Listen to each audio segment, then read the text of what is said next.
A very good morning to all of you. You're most welcome at the Major Culture classes. This is Abhishek Dwivedi, your GS faculty. Today we will discuss important part of our upcoming 3 months. If we talking about dear class, ये हमारी जो strategy होगी, ये जो हमारी planning होगी towards your achievement, वो बहुत ही ज़बरदस्त और बेहतरीन होने वाली है। क्योंकि हम लोग प्लान कर रहा है, हमारा मेजर कल्सी परिवार प्लान कर रहा है, वो कह रखे है प्लान किस तरीके से हो रहा है कि जो आपके शेड्यूल हैं वो इस तरीके से होंगे कि एंशिएंट मिडुअल मॉडर्न के साथ साथ पॉलिटी सेगमेंट को अटैच किया गया है।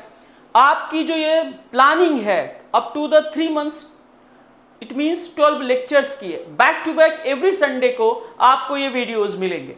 अगर मैं बात करता हूं तो पहले जो 4 लेक्चर्स आप देख पा रहे हैं वो एंशिएंट हिस्ट्री में, और मैंने कैटेगरी लेक्चर 1 में रखा है, और ये आपके पास सामने प्रिस्क्राइब्ड डेट भी है कि इस डेट को आपको ये वीडियो एनी हाउ मिलेगा ही।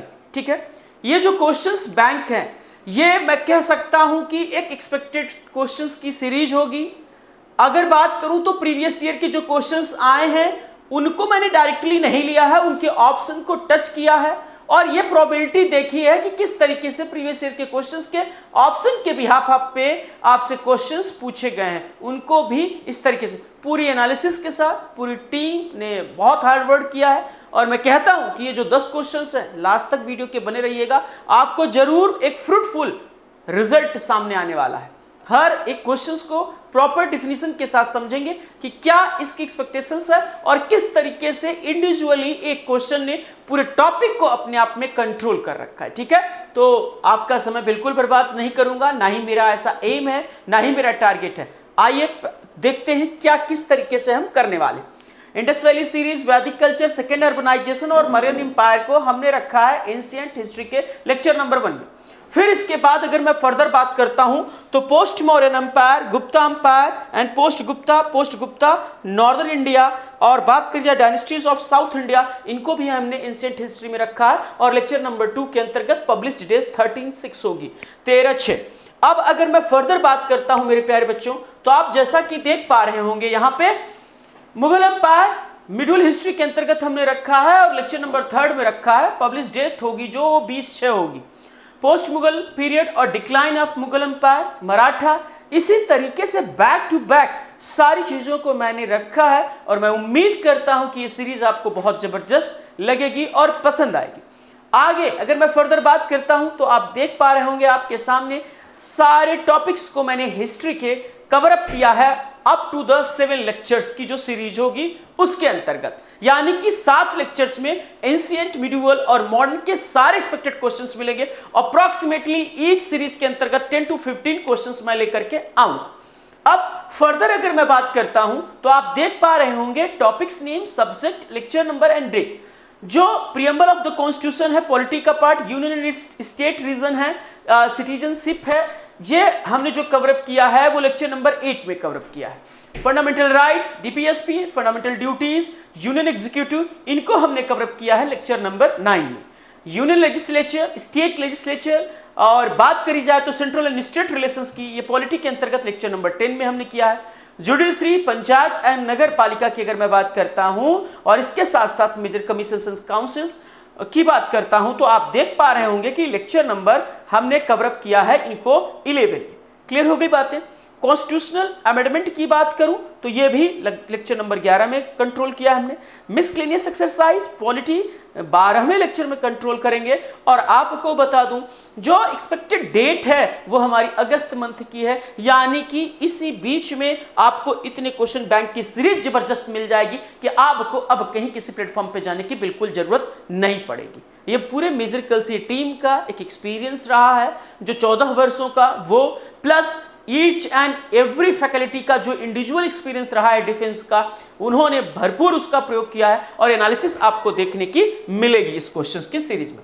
अब आपका टाइम बिल्कुल वेस्ट नहीं करूंगा, ये पहला सीरीज का क्वेश्चन है।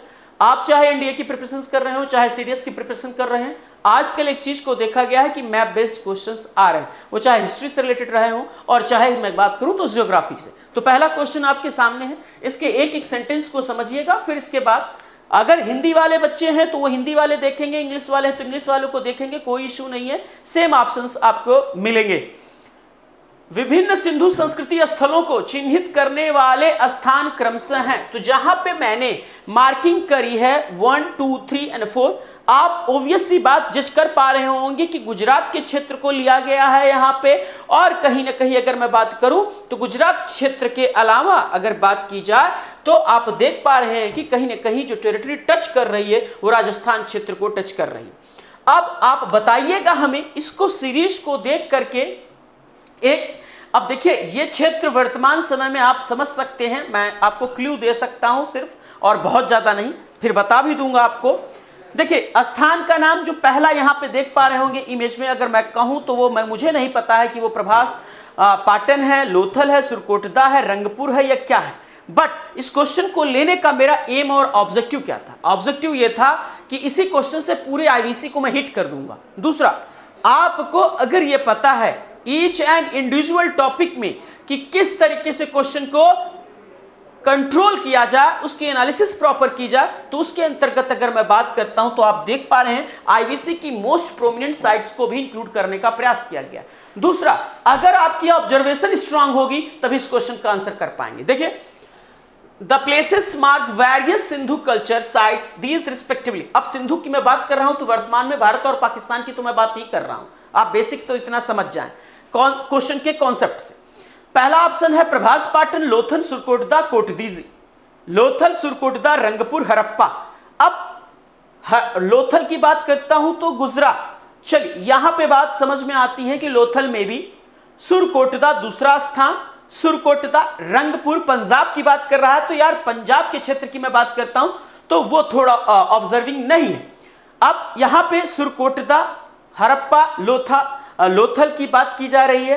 चल अब अगर बात करता हूं तो हड़प्पा क्षेत्र अगर देखेंगे, हड़प्पा और मोहनजोदड़ो, तो थोड़ा इससे अप मिलेगा, यानी कि एनालिसिस कर सकते हैं आप। लोथल की मैं बात करता हूं तो गुजरात, और एक स्थान यहां पे जो आप शायद अमूमन फोकस नहीं करते हैं वो भी गुजरात का ही है, इसलिए मैंने इस क्वेश्चन को लिया। प्रभास पाटन, देवपट्टन इसका पुराना नाम है, इसी को कहा जाता था, और सोमनाथ नगर इसी को कहा जाता था, किसको? प्रभास पाटन को। अगर ये क्लिक कर गए और ये गुजरात वाला क्षेत्र आपने मैप में कभी देखा होगा, अब आपको ऑप्शन ढूंढने की जरूरत नहीं है, और विद इन अ सेकेंड ये जो पहला स्थान आप देख पा रहे हैं डियर, ये जो पहला स्थान आप इसमें देख पा रहे हैं, वो पहला स्थान जो रिप्रेजेंट कर पा रहा है इसमें आप देख पा रहे हैं, इसी स्थान का नाम है प्रभास पाटन। क्लियर हो गई बातें? ये पहले क्वेश्चन को चेक करने का तरीका था। अब दूसरे में आपको जब मिल गया तो परेशान। लोथल आप जानते ही हो कि Lothal belongs to the Gujarat, oldest dockyard of the IVC, और आप जानते हैं गुजरात दूसरा भी बिल्कुल सही हो गया। तीसरे की मैं बात करता हूं अगेन सुरकोटदा की अगर मैं बात करता हूं तो कहां पे बेटा?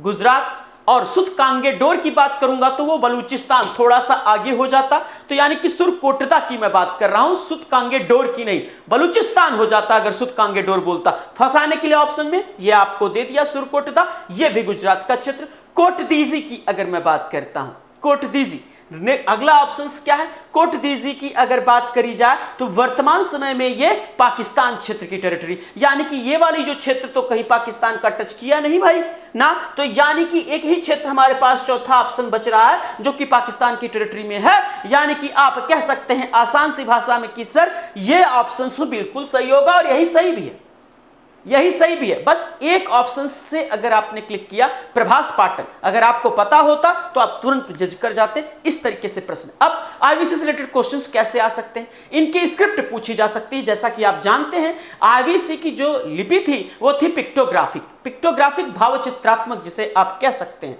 ठीक है। और जो आईवीसी की स्क्रिप्ट थी वो आज तक पढ़ी नहीं जा सकी। क्लियर हो गई बातें? पढ़ी नहीं, हाँ हालांकि लिपि मिली है, स्क्रिप्ट मिली है, और पढ़ी नहीं जा सकी, तो दोनों की बात एक रिजल्ट निकल करके आता है कि जो आईवीसी है वो प्रोटो हिस्ट्री के अंतर्गत आएगा सर। क्लियर? लिपि तो मिली लेकिन इसको डेसिफर नहीं किया जा सका। पहली लिपि जो डेसिफर की जा सकी वो किसकी थी? अगर बात करी जाए तो अशोका की। किसने डेसिफर करी? जेम्स प्रिंसप ने। कब? 1837 में। अब अगला क्वेश्चन क्या आ सकता है? लोथल के बारे में क्वेश्चन आ सकता है, हड़प्पा के बारे में आ जा सकता है, कितनी रिसर्च करी, क्या किस ईयर में हुई। क्लियर हो गई बातें, ये जरूर पूछा जा सकता है। यहीं से क्वेश्चन बनता है कि according to the which scholar IVC having a twins capital.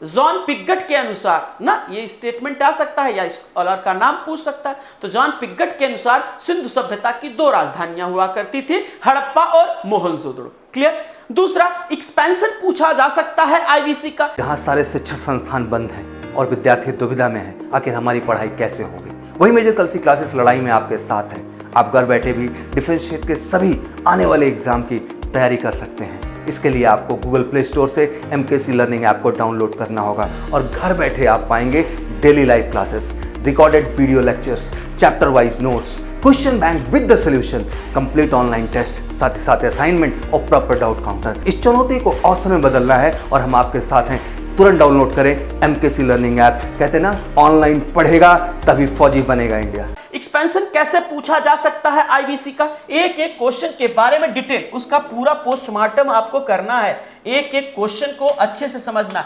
अब यार अगर ईस्ट, वेस्ट, नॉर्थ, साउथ की मैं बात करता हूं तो आप जानते हो कि ईस्ट के क्षेत्र में उत्तर प्रदेश, और उत्तर प्रदेश का मेरठ, आलमगीरपुर, ये क्या था, पूर्वोत्तर क्षेत्र हुआ करता था आईवीसी के एक्सपेंशन का लास्ट। और किस नदी के किनारे, हिंडन नदी के किनारे, कोई इशू नहीं।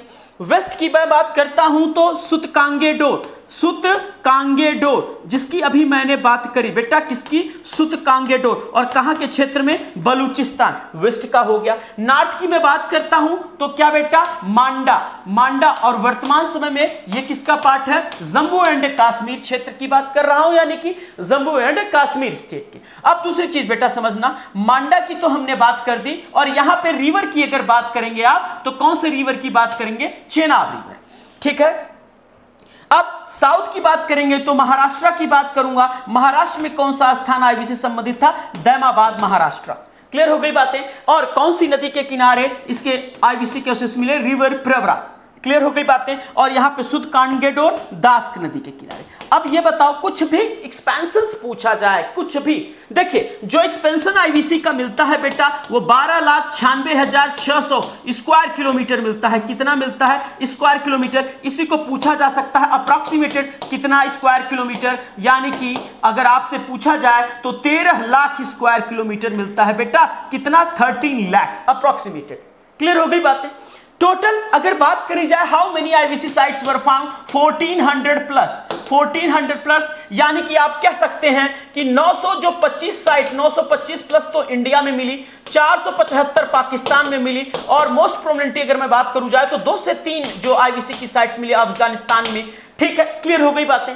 पोर्ट सिटीज पूछी जा सकती हैं इसकी आईवीसी की। पोर्ट सिटीज क्या हो सकती हैं उसको भी डिस्कस करते हैं एक एक चीज करके।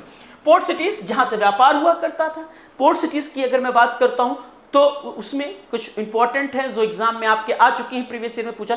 लोथल तो आप सबको रट गया, अब लोथल आने वाला नहीं है। हाँ, घुमा फिरा करके भले लोथल से कुछ ना कुछ पूछ ले, वो एक अलग है कॉन्सेप्ट है। ठीक है। लोथल के अलावा अगर मैं पोर्ट्स की बात करता हूं तो आपसे एग्जाम में जो मोस्ट प्रोमिनेंटली पूछे जा सकते हैं वो आप समझिए। आईवीसी के क्षेत्र की अगर मैं बात करूं तो गुजरात वाला क्षेत्र काफी प्रोमिनेंटली हुआ करता था इस क्षेत्र में ट्रेड, तो यहां का क्षेत्र काफी इंपॉर्टेंट है। ठीक है।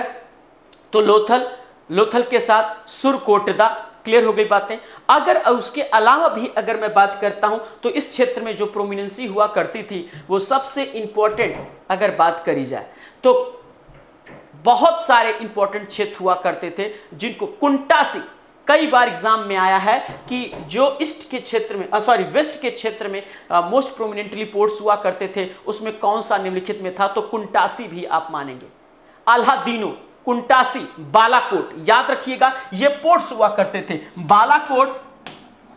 बालाकोट, अल्हादीनो और कुंटासी। क्लियर हो गई बातें। अल्हादीनो, तो ये प्रोमिनेंट सिटीज हो गई। अब ये क्या था, अगर बात करी जाए तो कहीं किसी बुक में प्रॉपर ये नहीं मिलता कि मोनार्कियल था ना। क्लियर हो गई बातें। मोनार्कियल था या रिपब्लिक था या किस प्रकार का शासन था। हाँ, ये जरूर मिलता है कि जो ईस्ट के लोग थे, अगर बात करी जाए तो पूरे जो नगर को 2 भागों में बांटा गया था, ईस्ट और वेस्ट। ऐसे कह सकते हैं आप कि ईस्ट में जो मकान बनते थे थोड़े से नीचे की ओर बनते थे और वेस्ट में थोड़ी हाइट पे बनते थे, और इन मकानों को ऊंची हाइट वालों को जो बनते थे इन्हें सिटेडल कहा जाता था और नीचे वाले को लोअर सिटीज कहा जाता था। क्लियर हो गई बातें? दूसरी चीज ये कहा जाता था कि जो इनका समाज था वो जातिगत नहीं था, वर्णा सिस्टम नहीं था, क्योंकि वर्णा सिस्टम तभी तक आया ही नहीं था। आप कह सकते हैं प्रोफेशनलिज्म बेस्ड इनका क्लास था, प्रोफेशनलिज्म बेस्ड। अब यार किसी तरीके से प्रश्न को घुमा दे तो क्या तुम आईवीसी नहीं कर पाओगे? हो सकता है कि कुछ लोगों के स्टेटमेंट्स पूछे जाएं। स्टेटमेंट कैसा हो सकता है कि किस वजह से आईवीसी डिक्लाइन हुई, इनके स्टेटमेंट क्या थे। दूसरा ये कि किस ईयर में किसकी खोज हुई। आईवीसी के अंतर्गत अगर मैं बात करूं हड़प्पा और मोहनजोदड़ो, तो सारा ओवरऑल अगर प्रीव्यू की मैं बात करता हूं, अब वो जमाने चले गए कि बड़ा स्नानागार कहां मिला, अन्नागार, यार ये रिपीट नहीं होगा। अब इसका मॉडिफिकेशंस हो सकता है, ये जरूर पूछा जा सकता है, एक्सेप्शंस अपवाद पूछे जा सकते हैं ना। टेराकोटा क्या था ये भी पूछा जा सकता है। तो टेराकोटा का मतलब ये हुआ करता था, देखिए हम ये क्यों कहते हैं कि जो जो समाज था कहीं ना कहीं इसमें वुमन सुप्रीमेसी की बात की जा सकती है आईवीसी में। क्यों? क्योंकि मैक्सिमम जो हमें ये फिगरीन्स मिली हैं, टेराकोटा इमेजेस मिली हैं, वो वुमेन्स की मिली हैं। यानी कि हम कह सकते हैं इसी पे टेराकोटा एक्चुअल में क्या है, जो आग में पकी हुई मिट्टी के बर्तन या खिलौने हुआ करते थे, एक्चुअल में खिलौने के संदर्भ में उन्हें टेराकोटा कहा जाता था। क्लियर? मिट्टी में पकी हुई मतलब जो आग है उसमें पकी हुई मिट्टी को एक्चुअल में टेराकोटा कहा जाता था। क्लियर हो गई बातें? तो पहले क्वेश्चन का प्रीव्यू आपके सामने मैंने रख दिया, और इस तरीके से अगर क्वेश्चंस को टैक ओवर करेंगे तो आपको बिल्कुल कहीं दिक्कत नहीं होने वाली है। ईच एंड एवरी क्वेश्चन को हर तरीके से पढ़िए, क्या उसका कल्चरल एस्पेक्ट है, क्या उसका सोशल एस्पेक्ट है, क्या उसका पॉलिटिकल एस्पेक्ट है। मतलब ये अगर चीजें आप पढ़ लेंगे किसी भी टॉपिक का, तो आपको ये वचन देता हूं कि कोई भी एग्जाम आपसे दूर नहीं, आप जरूर क्रैक करोगे। चल अब बात करता हूं मैच लिस्ट 1 विद द 2। मैंने ये क्वेश्चन क्यों लिया? अब मैंने कहा था ना कि इंपॉर्टेंट साइट से क्वेश्चन आता है, क्या उनसे मिले? गेहूं जौ चावल तो नहीं पूछेगा, लेकिन हाँ इंपॉर्टेंट प्रोमिनेंसेस पूछेगा। इस प्रकार मैंने इस क्वेश्चन को लिया है। लोथल की बात की जाए तो डॉकयार्ड, बिल्कुल छोटा सा बच्चा टिक मार देगा। कालीबंगा, ब्लैक बेंगल्स कह सकते हैं आप, काली चूड़ियों के अवशेष ना। तो यानी कि कालीबंगा की मैं बात करता हूं तो कालीबंगा का जो बेसिकली जो प्रोमिनेंसी थी वो किसके लिए? जूते हुए खेत यहां से मिले। This is the most. Dholavira, Dholavira कहां है बेटा? गुजरात। यहां से क्या मिला मेरे जवान, मेरे सुरमा? An inscriptions comprising a large size of the Harappan script. Clear हो गई बातें? बनावली से क्या मिला बेटा? बनावली से मिला टेराकोटा रिप्लिका ऑफ हल, क्या जो है मिट्टी की प्रतिकृति मिली। क्या मिली? मिट्टी की प्रतिकृति। किसकी? हल की, जो जुताई जिससे की जाती है। तो यानी कि ऑप्शंस ए का 2, बी का 1, सी का 4 और डी का 3। तो यानी कि B will be the absolutely right. Clear हो गई बातें बेटा? किसी तरीके से क्वेश्चन को घुमा दे आपको आसानी से। हाँ ये चीजें क्यों पढ़ना, कहां से ब्रॉन्ज एज इमेजेस मिली, बियर्ड मेन कहां से मिला, ब्रॉन्ज एज अगर बात करी जाए तो नर्तकी की जो मूर्ति मिली कहां से मिली। दूसरी चीज बियर्ड मेन, दाढ़ी वाले आदमी की जो इमेजेस मिली कहां से मिली। क्लियर हो गई बातें? तो ये क्वेश्चंस आ सकते हैं। अब वो गेहूं चावल के अवशेष वाले क्वेश्चंस नहीं आते, ये ध्यान रखिएगा आप। तो नए सिरे से आपको पढ़ने की जरूरत है। अमूमन पिछले 2 से 3 सालों का क्वेश्चन उठाएंगे तो आपको इस सीरीज में क्वेश्चंस जरूर मिलेंगे आईवीसी से, ये इंश्योर करना चाहता हूं मैं, इसलिए मैंने इस प्रश्न को लिया। अगला क्वेश्चन देखो फटाक से भाई, ये हिंदी उसी का पार्ट था। अब मैं अपने कुछ मेजर कलसी लर्निंग ऐप के बारे में आपको फास्टली बताना चाहूंगा। मेजर कलसी ऐप बेहतरीन ऐप है, आप इसको डेमो के तौर पे यूज करें, एक बार जरूर देखें। टीचर्स जो फैकल्टीज आपको लगता है कि हमको इनसे बेस्ट कंटेंट मिल सकता है, उनसे जरूर क्लासेस करें। अगर ओवरऑल आपको पसंद आता है तो जरूर मेजर कलसी परिवार को ज्वाइन करें। मैं इतना ही आपसे कहना चाहूंगा, एक बार ट्राई जरूर करें मेजर कलसी। चल आगे की मैं बात करता हूं। तीसरा, द डॉक्ट्राइन ऑफ त्रिमूर्तिस। काफी लोग कंफ्यूजन में होंगे, और त्रिमूर्तिस का मतलब ब्रह्मा विष्णु महेश। एक आदमी पालन करता है ना, और दूसरा क्या करता है, कहीं ना कहीं पालन करता के अलावा एक जन्म देने वाला, एक पालन करता है, एक संहार करता है, ब्रह्मा विष्णु महेश। ठीक, तो कॉन्सेप्ट बहुत अच्छा प्रश्न है, और आजकल उपनिषदों से क्वेश्चंस आते हैं और ऐसा पूछ लिया जाता है कि हम टैकल नहीं कर पाते। यह बिल्कुल नए प्रकार का प्रश्न है। अगर आप कहीं से भी कुछ भी देखे होंगे, जितनी भी बुक्स हैं मार्केट में, तो शायद उसमें अमूमन मिलने में थोड़ी सी डिफिकल्टी होगी, लेकिन मिलेगा जरूर, कहीं ना कहीं से तो होगा ही यार। त्रिमूर्ति का सिद्धांत किसमें पाया जाता है, यानी कि वर्तमान उपनिषद का मतलब क्या होता है, व्हाट द मीन्स ऑफ उपनिषद। उपनिषद का मतलब है कि ज्ञान के लिए गुरु के समीप बैठना। क्लियर हो गई बातें, यानी कि कहीं ना कहीं सारी चीजें जो किताबों में लिखी गई हैं वो प्रैक्टिकली नहीं हो सकती, उसके साथ कहीं ना कहीं कुछ प्रैक्टिकल नॉलेज जो आपको गुरु को दी जाए वो उपनिषदों में बातें बताई गई हैं। अब उपनिषदों की अगर संख्या की बात करेंगे तो टोटल नंबर ऑफ उपनिषदास आर 108। सत्यमेव जयते कहां से लिया गया है, यह आपने बहुत पढ़ा होगा, मुंडकोपनिषद से। कहां से बेटा, मुंडकोपनिषद से ना। अस्तोमा सद्गमय ये कहां से लिया गया है, किस उपनिषद से, अस्तोमा सद्गमय। तमसो मार ज्योतिर्गमय ये कहां से लिया गया है, बृहदारण्य उपनिषद से। अब इसके बाद आपसे प्रश्न पूछ रहा है कि त्रिमूर्ति का सिद्धांत किसमें, ब्रह्मा विष्णु, छंदोग्य उपनिषद, मुंडकोपनिषद, श्वेतेश्वर उपनिषद, मैत्रायणी उपनिषद। यानी कि अगर बात करी जाए तो ये चार ऑप्शंस जो दिए गए हैं इसमें कौन सा हो। मुंडकोपनिषद, चलो बिल्कुल रट डाला है बच्चा, मुंडकोपनिषद से क्या लिया गया है, सत्यमेव जयते। अब यार इन तीनों के बारे में हमको नहीं पता है, तो आपको बता दूं ये काफी इंपॉर्टेंट है और इस क्वेश्चन को मार्क कर लो। 2021 के आपके एग्जाम में आने वाला क्वेश्चन है, पक्का ये गारंटेड, इंश्योर कर दूं आपको इसी प्रकार का क्वेश्चन मिलने वाला है। ये इसका राइट आंसर होगा छंदोग्य उपनिषद। क्लियर हो गई बातें, किसमें बेटा, छंदोग्य उपनिषद। क्लियर। अब जितने भी यहां पे दिए गए हैं सारे 108 उपनिषदों को जानने की जरूरत नहीं है, उसमें मुंडकोपनिषद जान लीजिए, कठोपनिषद जान लीजिए और छंदोग्य उपनिषद जान लीजिए। क्लियर हो गई बातें। तो एक दो उपनिषद अगर आप जान गए तो आपको 108 पढ़ने की जरूरत अब नहीं है। क्लियर है बातें बेटा। चल आगे मूव ऑन करते हैं। Which part of Rigveda gives an accounting of the origin of the universe. यार हम लोग रट डाले थे कि ऋग्वेद के 3rd मंडल में गायत्री मंत्र के बारे में बताया गया है जिसकी रचना विश्वामित्र ने की है। रट डाला बच्चा, अब आना ही बंद हो गया, ये क्वेश्चन आएगा ही नहीं। नया ट्रेंड क्या आएगा, अब चलो भैया 10 मंडल है ऋग्वेद में, 10 मंडल और 2 से 7 जो मंडल है वो ओल्डेस्ट हैं। ठीक है, 2 से 7 जो मंडल लिखे गए हैं ये ओल्डेस्ट हैं और 10वें मंडल पुरुष सूक्त में वर्ण सिस्टम के भी बारे में बताया गया है। क्लियर हो गई बातें। दूसरी चीज अगर मैं बात करता हूं मेरे बेटे, तो आप समझना कि 2nd, 3rd, 4th, 5th क्या कोई रटता है क्या, बिल्कुल नहीं। सब 1, 2, 3 काफी इंपॉर्टेंट है या 4 इंपॉर्टेंट है। तो यानी कि दूसरा ही क्वेश्चन यहां पे फंसता है कि भाई 2nd जो मंडल है आपका ऋग्वेद का, उसी में बताया गया है how to origin the universe, ब्रह्मांड की उत्पत्ति कैसे हुई। ठीक है, क्लियर हो गई बातें। यानी कि किसी भी चीज को पूरे पढ़ने की जरूरत नहीं है, शुरुआती इनिशियली। और आपसे अगर कोई पूछ ले कि 8वें खंड में क्या बताया गया है 8वें मंडल में, तो शायद ये टफ होगा, लेकिन 1 से 4 तक बहुत टफ नहीं होगा क्योंकि शुरुआती ही है, तो आप इजीली आंसर्स कर पाएंगे। क्योंकि तीसरा देखो हमेशा पूछा जाता है, इस बार भाई साहब ने दूसरे वाले पे क्वेश्चन बना दिया कि दूसरे मंडल में क्या है। ये थोड़ी नई यूएसपी थी और इसलिए मैंने इस क्वेश्चन को ऐड ऑन कर लिया। देखिए 5वें क्वेश्चन की मैं बात करता हूं, who is also known as Nikanthnath पुत्र। तो देखिएगा, अगर मैं इस क्वेश्चन को डिस्कस करूं प्रॉपर वे में, देखिएगा तो जो वर्ड है ना निगंत का मतलब यह होता है कि बंधन रहित, जो किसी बंधन में मोह माया में ना रहो। तो यानी कि ये नाम जो जुड़ा है किसके साथ जुड़ा है, वर्धमान महावीर के साथ। इस प्रकार के क्वेश्चंस आते हैं। अब महावीर, स्वामी महावीर के बचपन का नाम पूछ लिया जाए, गौतम बुद्ध के बचपन का नाम पूछ लिया। गौतम कैसे पड़ा, क्योंकि इनकी मौसी का नाम क्या था, प्रजापति गौतमी, अब वहीं से इनका नाम गौतम हो गया। क्लियर हो गई बातें।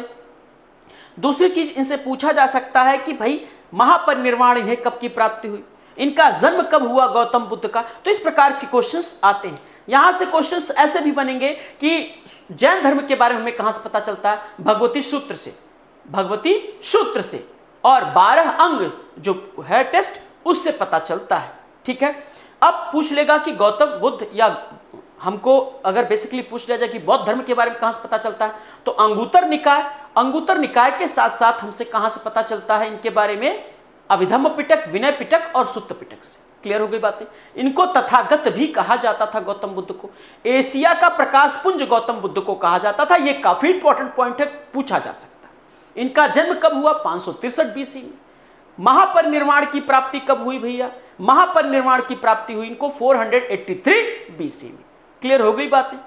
मदर फादर क्या डायनेस्टीज थी, कुछ भी आ सकता है इनसे रिलेटेड। ठीक है, दूसरा, इनके गुरुओं के नाम पूछे जा सकते हैं। अगर गुरुओं की बात करी जाए तो अलार कलाम, रुद्रक रामपुत। क्लियर हो गई बातें? तो इस प्रकार से क्वेश्चंस आ सकते हैं। इनके प्रिंसिपल्स पूछे जा सकते हैं। क्लियर है? इनकी आइडियोलॉजी पूछी जा सकती है। तो इस प्रकार के क्वेश्चंस कुछ भी पूछा जा सकता है यहां पे। तो इसका राइट आंसर क्या होगा? वर्धमान महावीर। चल अब अगले क्वेश्चन की ओर चलता हूं। आप डीएलपी प्रोग्राम के अंतर्गत मेजर कलसी परिवार के साथ जुड़ करके बुक्स यहां से परचेज कर सकते हैं। तो क्वेश्चन नंबर 6 क्या कहता है? क्वेश्चन नंबर 6 ये कहता है, अकॉर्डिंग टू द बुद्धिज्म दो स्टेटमेंट्स दिए गए हैं, देयर इज नो रीबर्थ और देयर इज नो सोल। अब आपको ये चारों कोड्स, मतलब देयर इज नो रीबर्थ, यहां पे इन्होंने ये बताया है कि नो रीबर्थ यानी कि जो पुनर्जन्म है उसका कॉन्सेप्ट नहीं है।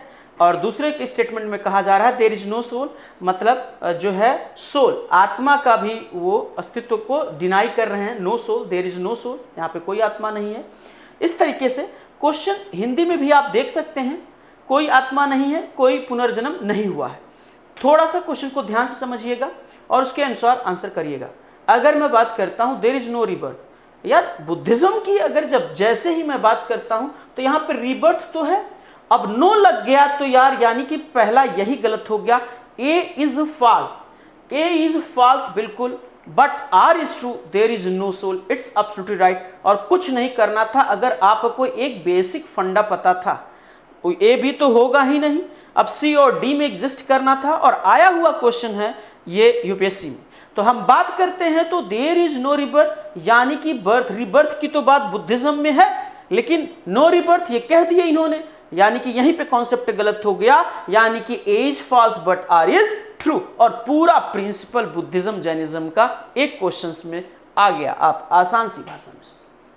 ठीक है, अब क्वेश्चन नंबर 7 की बात करता हूं, ध्यान से सुनिएगा और बड़े अच्छे से आंसर्स करिएगा। उम्मीद करता हूं ये क्वेश्चन बहुत जबरदस्त है और आपको मजा आएगा इसको करने में, क्योंकि क्वेश्चंस मैंने आपको कई बार बताया कि आज ही के सीरीज में ये नया एक्सपेरिमेंट मेरा है कि मैंने प्रीवियस ईयर के सारे क्वेश्चंस को देखे और उनके ऑप्शंस के अकॉर्डिंग मैंने क्या किया, नए क्वेश्चन को फ्रेम्ड कर दिया और ये अलग अलग क्वेश्चंस के चारों ऑप्शंस है। चल, which one of the following statement is not correct? Correct नहीं है। The statue of Gomateshwara at the Shravanabelagola represents the last tirthankara of Jains. ये अंडरलाइन करने वाली बात होती है, लास्ट तीर्थंकर की बात कर रहा है। इंडियाज लार्जेस्ट बुद्धिस्ट मॉन्टेस्ट्री इन अरुणाचल प्रदेश, बिल्कुल अगर अरुणाचल प्रदेश की बात आ गई तो बुद्धिज्म की बात करेगा तो अरुणाचल प्रदेश तो बिल्कुल सही है। लार्जेस्ट है भी तवांग मॉन्टेस्ट्री अरुणाचल प्रदेश में, बिल्कुल सही है। The Khajuraho temple were built under the Chandelas king, बिल्कुल सही, एब्सोल्युटली राइट है यार खजुराहो।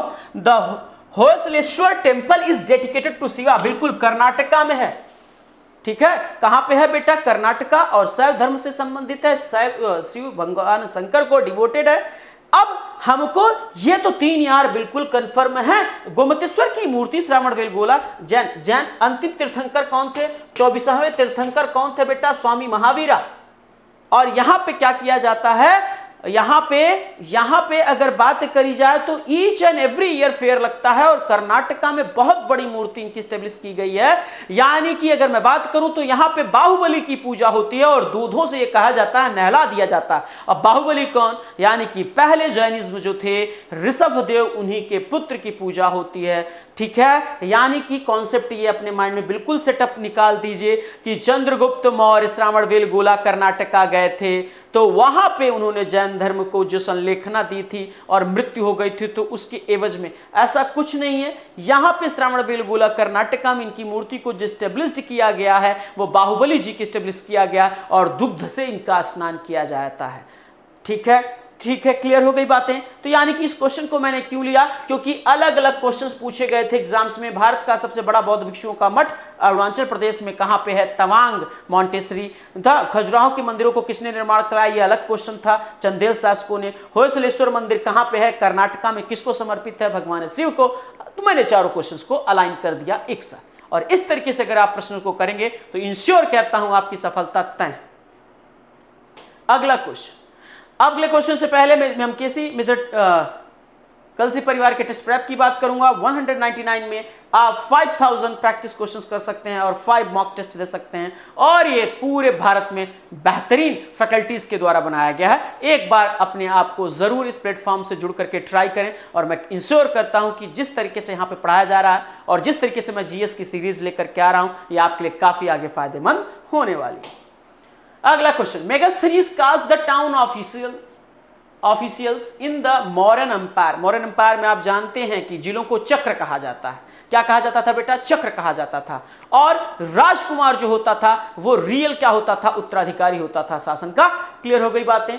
तो अब यहां पे आप देख पा रहे होंगे कि मेगास्थनीज, वही मेगास्थनीज जो चंद्रगुप्त मौर्य के टाइम पीरियड में आया था और इसने कहा था there is no slave system, और इसने इंडिका नामक ग्रंथ की रचना की थी। किसके बेटा? इंडिका। किस भाषा में? ग्रीक भाषा में। आप ये याद रखिएगा। क्लियर हो गई बातें यहां तक? दूसरा क्वेश्चन अब इसी में पूछा गया, मेगास्थनीज ने मौर्य साम्राज्य में नगर, और ये यूपीएससी का हिट टारगेट रहा है, मौर्यन एडमिनिस्ट्रेशन और गुप्तन एडमिनिस्ट्रेशन। एक क्वेश्चन हर साल आता है, तो मैंने भी यहां से क्वेश्चन ले लिया। अब पूछा है मेगास्थनीज मौर्य समाज में नगर अधिकारियों को क्या कहा जाता था? एस्ट्रोनोमोई। पहला ही बिल्कुल सही है। एग्रोनोमोई क्या होते थे बेटा? जो सड़कों का निर्माण करते थे। यही क्वेश्चन आपके एग्जाम में आया था, पहला वाला नहीं आया था। मैंने पहले वाले को क्या किया? क्वेश्चन को सेट कर दिया, और ये क्वेश्चन पूछा गया था इस तरीके से कि मौर्य काल में जो सड़क बनाने वाले अधिकारी होते थे उनको क्या कहा जाता था? एग्रोनोमोई। क्लियर हो गई बातें बेटा? रोड को जो कंस्ट्रक्शन करते थे उनको एग्रोनोमोई कहा जाता था, और जो नगर प्रशासनिक अधिकारी होते थे उनको एस्ट्रोनोमोई कहा जाता था। क्लियर हो गई बातें? क्लियर बेटा? चल अब आगे बात करता हूं नेक्स्ट क्वेश्चन की। The practice of military governorship was first introduce in India, यानी कि सैन्य प्रशासन का अभ्यास भारत में किसके द्वारा किया गया? आप जानते हैं, ग्रीकों के द्वारा। किसके द्वारा? ग्रीक्स के द्वारा। क्लियर हो गई बातें? और कहीं ना कहीं इनके इन्वेजन से इंडो ग्रीक्स इंपैक्ट भी पड़ा, और काफी कहीं ना कहीं इससे फ्रूटफुल रिजल्ट्स भी आए। जब कोई भी इन्वेजन भारत से बाहर का रहा होगा तो कहीं ना कहीं उसमें सभ्यताओं का आदान प्रदान। आप जानते हो सबसे पहले जो गोल्डन कॉइन्स जारी करवाए गए वो ग्रीक शासकों के द्वारा जारी किए गए। किसके द्वारा बेटा? ग्रीक। दूसरी चीज अगर आपसे कोई पूछे सर्वाधिक मात्रा में किस वंश ने सोने के सिक्के चलवाए, तो गुप्त वंश के शासकों ने चलवाए सर्वाधिक मात्रा में। क्लियर हो गई बातें? चाइनीज अगर मैं बात करूं तो जो करेंसी है, जो कागज की करेंसी है, जिसको कह सकते हैं आप करेंसी पेपर की शुरुआत अगर बात करी जाए तो वो कहां हुई? चाइना में हुई। इंडिगो नील की शुरुआत कहां में हुई? खोज कहां पे हुई? चाइना में हुई। क्लियर हो गई बातें? कृत्रिम वर्षा की शुरुआत कहां पे हुई? चाइना में। तो एक जो है ये क्वेश्चन मैंने क्यों रखा है? ये क्वेश्चन इसलिए रखा है कि इन्वेजन से क्वेश्चन आता है, तो इन्वेजन का इस प्रकार का नया लेटेस्ट क्वेश्चन बन रहा है, इसलिए मैंने इसको अटैच्ड किया है। अगर आप चाहते हैं कि आपका जो है रीमेडिकल ना हो तो प्री मेडिकल में आएं और 500 रुपए में अपनी जांच कराएं, और जब एडमिशन आप लेते हैं तो आपको बिल्कुल फ्री ऑफ कास्ट, अगर मैं बात करूं तो ये पूरी जांच होती है और ये रिफंडेबल है। चल आगे की बात करते हैं। अब बाइलिंगुअल अशोकन स्क्रिप्ट्स, आप जानते हैं कि 14 मेजर एडिक्ट्स थे, 14 बृहद शिलालेखों का उल्लेख मिलता है। किसके बेटा? अशोकन के। Inscription inscribed in Greek and Arabic is found at. Bilingual का मतलब द्विभाषी, एक द्विभाषीय अशोक शिलालेख ग्रीक और अरबी में खुदा हुआ है, वो मनसेहरा की अगर मैं बात करता हूं, शाहबाजगढ़ी, पुष्पकला वट्टी। अब इसको तो यहां पे अशोक ने क्या किया था? बौद्ध स्तूप का निर्माण करवाया था। इसको स्किप कर दीजिए, यहां पे स्तूप का, तो मनसेहरा, शाहबाजगढ़ी और कांधार हो सकता है। तो कांधार इज द बिल्कुल राइट आंसर है। Kandahar is the right answer. और कहां? अफगानिस्तान के क्षेत्र में करंटली अगर बात करी जाए तो। आप जानते हैं कि भारत में शिलालेखों का जनक कहा जाता है किसे? अशोका को। और ये ईरान के शासक दारा प्रथम से प्रभावित होकर के शिलालेखों का निर्माण कार्य प्रारंभ करवाया था। दूसरी चीज, इसके शिलालेखों को पढ़ने का प्रयास 1750 में पैंथलर ने किया था, लेकिन सफलता नहीं मिली। पूर्ण सफलता 1837 में जेम्स प्रिंसप को मिली थी इसके शिलालेखों को पढ़ने में। क्लियर हो गई बातें बेटा? और अगर बात करी जाए तो इसका राइट आंसर कांधार होगा। मनसेहरा शाहबाज गढ़ी मैंने ऑप्शन में से रखा कि प्रीवियस ईयर में इनसे क्वेश्चंस पूछे गए थे, तो इस प्रकार के क्वेश्चंस आपके एग्जाम में आएंगे। और ये सीरीज कैसी लगी जरूर आप अपने कमेंट बॉक्स में बताएं, और इसी तरीके से क्वेश्चंस चाहते हैं और नया ये क्वेश्चंस कहीं भी, जितने भी 10 क्वेश्चंस मैंने कराए ये शायद आपको कहीं नहीं मिलने वाले हैं, सिर्फ और सिर्फ कहां मिलेंगे, अभिषेक सर की जीएस की क्लास में। तो जुड़े रहिए और अपना प्यार और सपोर्ट इसी तरह करते रहिए। जय हिंद, जय भारत। जहाँ सारे शिक्षण संस्थान बंद हैं और विद्यार्थी दुविधा में हैं, आखिर हमारी पढ़ाई कैसे होगी, वही मेजर कलसी क्लासेस लड़ाई में आपके साथ हैं। आप घर बैठे भी डिफेंस क्षेत्र के सभी आने वाले एग्जाम की तैयारी कर सकते हैं। इसके लिए आपको गूगल प्ले स्टोर से MKC लर्निंग ऐप को डाउनलोड करना होगा और घर बैठे आप पाएंगे daily live classes, recorded video lectures, chapter wise notes, question bank with the solution, complete online test, साथ ही साथ असाइनमेंट और प्रॉपर डाउट काउंटर। इस चुनौती को अवसर में बदलना है और हम आपके साथ हैं। तुरंत डाउनलोड करें MKC लर्निंग ऐप। कहते हैं ना, ऑनलाइन पढ़ेगा तभी फौजी बनेगा इंडिया।